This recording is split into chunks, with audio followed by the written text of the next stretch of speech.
Hai Garuda Official, jumpa lagi ya.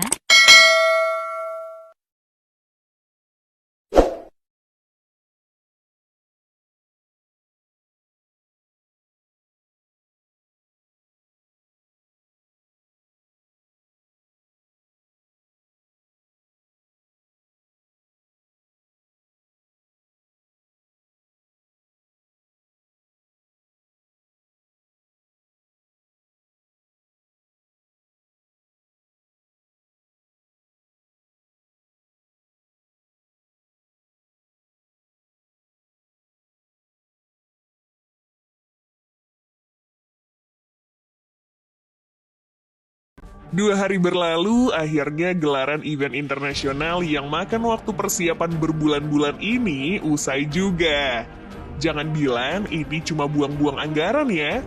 Soalnya walau disiapin jauh-jauh hari, tapi acaranya kayak sekilas aja, 17 pemimpin negara yang hadir serta perwakilan lain benar-benar mengapresiasi negara kita karena udah masuk dalam kategori sukses besar untuk menghelat acara kenegaraan ini. Alah, 20 orang aja digebar-geborin. Bangganya udah kayak menang Piala Dunia. Heh, gini nih. Kalau mata sama hati udah ketutup sama yang namanya dengki ke negara sendiri. Asal tahu aja, 19 negara dan satu lembaga Uni Eropa itu udah mewakili 60% total penduduk dunia. 75% perdagangan global, dan 80% produk domestik bruto dunia. Mengingat bumi yang kita diami ini baru aja menembus total populasi sebesar 8 miliar orang, itu artinya sekitar 4,8 miliar suara penduduk dunia diwakilkan di forum ini. Tujuan berkumpulnya mereka juga demi membicarakan kemaslahatan seluruh penduduk dunia, utamanya dalam masa recovery setelah hantaman badai pandemi yang meluluh lantakan ekonomi dunia.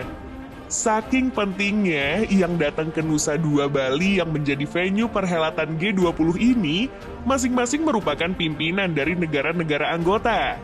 Selain Presiden Joko Widodo yang pastinya udah standby duluan dan bertindak sebagai tuan rumah, ada Presiden Uni Emirat Arab Sheikh Mohammed bin Zayed yang datang lebih awal buat meresmikan masjid hasil sumbangannya di Solo, Jawa Tengah.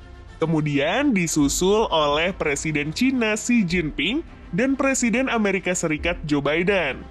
Karena yang datang orang penting semua, tentu pemerintah kita nggak mau kecolongan soal keamanan yang bisa bikin malu bangsa kita. Makanya pintu masuk ke Pulau Bali seperti Bandara I Gusti Ngurah Rai langsung dikepung sama TNI AU, Badan Siber dan Sandi Negara, serta para konsulat jenderal negara anggota G20. Para aparat terlatih tersebut bakal menyokong 903 orang AFSEC atau Aviation Security yang bertugas secara reguler. Bukan cuma soal personel, tapi otoritas bandara juga udah dilengkapi alat bernama Explosive Trace Detection System yang fungsinya udah bisa ketebak dari namanya. Nggak kepengen dong ada oknum yang berniat mengacaukan dengan membawa barang yang berbahaya bagi para tamu negara?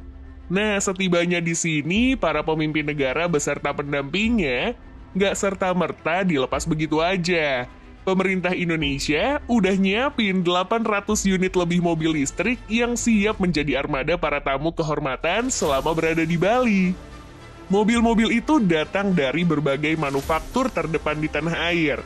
Sebut saja kayak Toyota dengan BZ4X dan Lexus UX300i-nya. Wuling dengan REV-nya, serta Hyundai dengan Ioniq 5 dan Genesis G80 Electrified-nya. Yang kita sebutin terakhir itu lebih spesial ya, soalnya selain kastanya memang lebih tinggi, target penggunaannya juga jelas buat para elit negara-negara anggota. Tapi meski begitu, para pemimpin negara yang hadir justru nggak seragam dalam penggunaan kendaraan. Contohnya seperti Secret Service United States atau Pas Pampresnya Amerika Serikat. Mereka rela membawa The Beast, kendaraan kepresidenan yang ditunggangi Joe Biden dari negara mereka sendiri. Hal yang sama juga dilakukan oleh pemerintah Cina, yang membawa mobil kebanggaan mereka yaitu Hongqi N701 yang bakal menemani Presiden Xi Jinping selama menghadiri konferensi. Nggak cuma mereka berdua aja, diketahui Presiden Uni Emirat Arab juga membawa Audi A8L miliknya yang dikirim khusus, sama kayak Presiden Korea Selatan yang membawa Mercedes-Benz S-Guard-nya. Yang terakhir ini rada aneh ya, padahal kan mobil yang disediain mobil Korea, kok malah bawa mobil Jerman? Canda. Pihak negara tadi bukan tanpa alasan buat membawa mobil sendiri. Di belahan dunia manapun juga, keselamatan sang pemimpin tertinggi adalah hal yang utama. Wajar kalau mereka rela lebih percaya sama milik mereka masing-masing. Apalagi nggak ada rilis resmi tentang Genesis G80 yang disiapin itu bulletproof atau enggak. Tapi mau itu anti peluru atau enggak, yang jelas pengamanan di sana udah ketat seketat-ketatnya. Jenderal Andika Perkasa sebagai Panglima TNI menurunkan total sekitar 14.000 personel. Jumlah itu sekaligus mendominasi unsur pengamanan selama G20 berlangsung. Sisanya diisi sama kepolisian dan unsur lainnya. Itu baru personel negara kita. Belum ditambah para pasukan khusus yang pastinya bakal mengawal sang pemimpin dan delegasi. Lagi-lagi, ini bukan sekedar angka. Buat menjamin keselamatan 17 kepala negara, 3.400 orang delegasi, serta 12.000 orang unsur lainnya yang terdiri dari awak media, pengamat, dan organisasi terkait, pasti butuh peralatan yang super canggih. 2.300 titik CCTV udah disiapin, yang tersebar di berbagai sudut wilayah yang dilalui para tamu negara. Citra dari CCTV ini terkoneksi secara real-time dengan server milik Badan Siber dan Sandi Negara, termasuk fitur face recognition yang bisa ngenalin dan mengawasi wajah siapapun yang tertangkap kamera. Bicara soal pengawasan, TNI AU menurunkan armada-armada terhebat mereka, seperti F-16 dan Sukhoi yang masing-masing berjumlah 2 unit. Keempat jet tempur super canggih itu didukung oleh pesawat angkut Hercules serta pesawat intai nirawak seperti Orbiter 2B, CH-4 Rainbow, Scan Eagle, dan juga MALE. Gokil bener! Tapi pesawat-pesawat tadi yang notabene merupakan armada tuan rumah mungkin malah rada minder sama pesawat raksasa yang datang dari Amerika Serikat ini.